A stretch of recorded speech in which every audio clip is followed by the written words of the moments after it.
The impressively unfunny Jon Stewart blasts Florida Governor Ron DeSantis over migrant flights. We're going to jump into that story in just 1 second. You guys, welcome back to my not so new in-studio segment. If you guys are enjoying this segment, please let me know down in the comment section below. Also, make sure you do all that stuff to help this video out with the algorithm. Like it, leave a comment, make sure you're subscribed, and then also, if you already are subscribed, hit that bell notification button so you're notified when I post new videos. I know a lot of you guys are not getting that notification, so let's combat that. Hit that bell notification for me, please. And then also, if you want to support the channel financially, you can head over to jamesklug.com/members. That directly helps combat my demonetization that I'm always battling, and also helps me create more videos. That's for as little as 1 cup of coffee per month. That's jamesklug.com/members. I'll put a link in the description below as well. Let's jump into this story, you guys. Jon Stewart blasts DeSantis over dickish migrant flights. There he is right there, not very happy.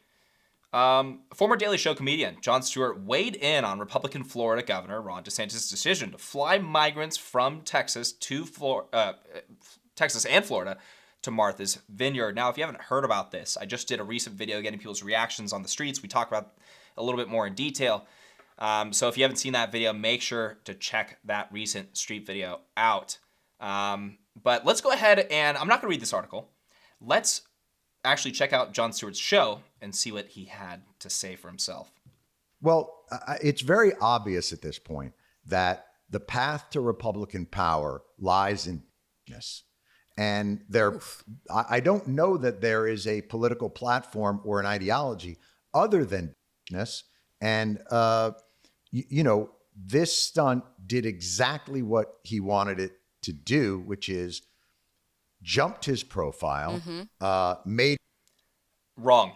We'll dig into that in just 1 second. That's absurd. Him a hero amongst those for whom dishness is one of the sole characteristics that they're looking for in their leaders.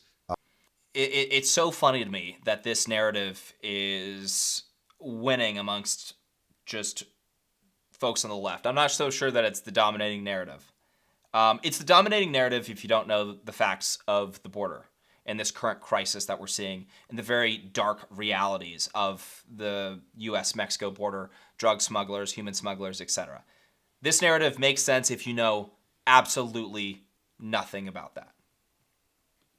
It probably angered Trump because nobody's going to be a bigger dick than me. Like, this is going to be, imagine the season that we're in, where they are trying to one-up each other in utter cruelty.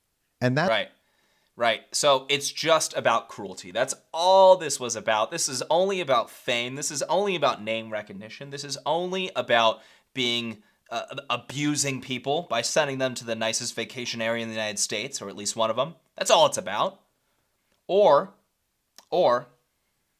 let's sit back and look at the facts. Right? That's always a good thing to do when it comes to a very emotional topic such as illegal immigration, right? Or it could not be about cruelty.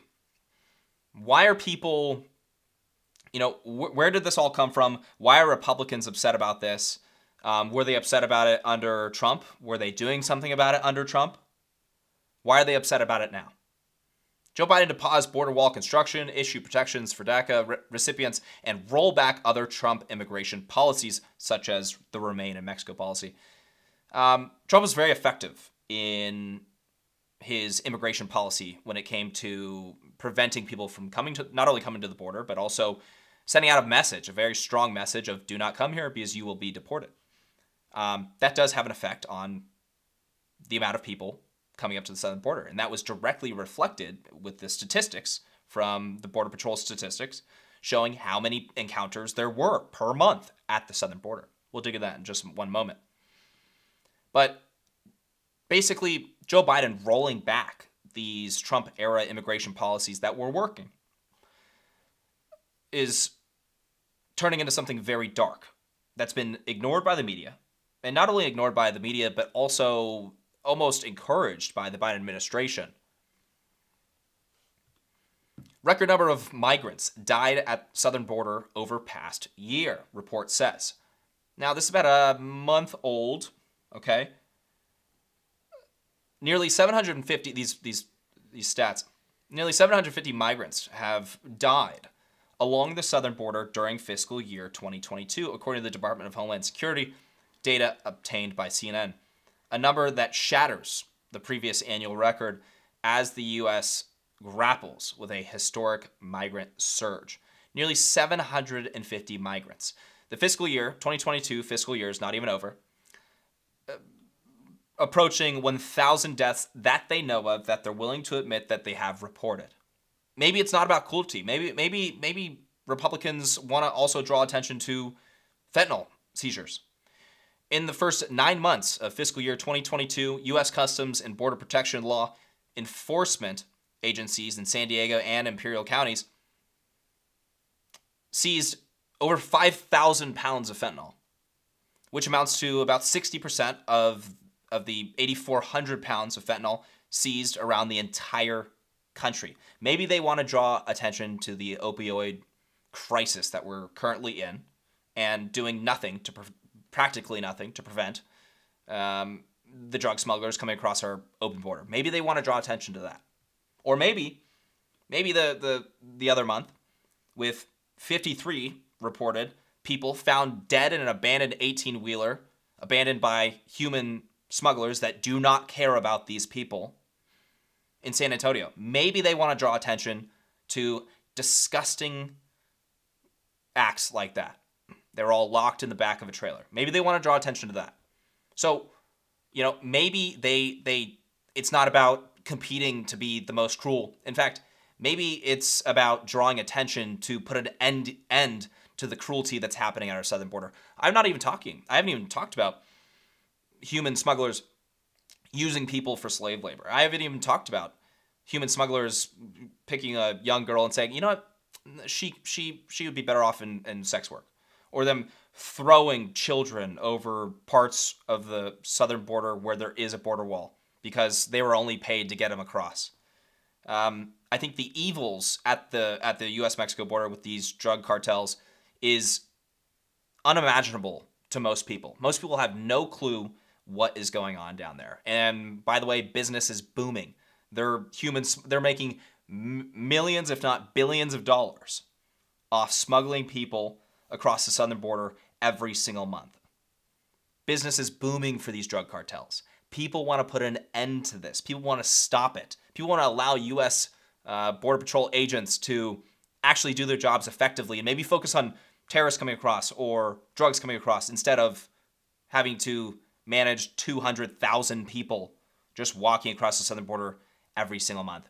Maybe Republicans aren't that cruel. Maybe they just want to draw attention to this. And by drawing attention to this, sending 50 migrants to Martha's Vineyard, one of the nicest vacation spots with the most well-connected, most powerful people that not only vote for these policies, but fund and write some of these policies, these open border policies. Yeah, maybe, I don't know. You're going to be hard-pressed to convince somebody that's educated on the southern border. You're going to be hard-pressed to convince them that sending them to a Martha's Vineyard was wrong over having them stay penniless at a U.S. Border town where the facilities are overrun and they have to sleep on the street instead.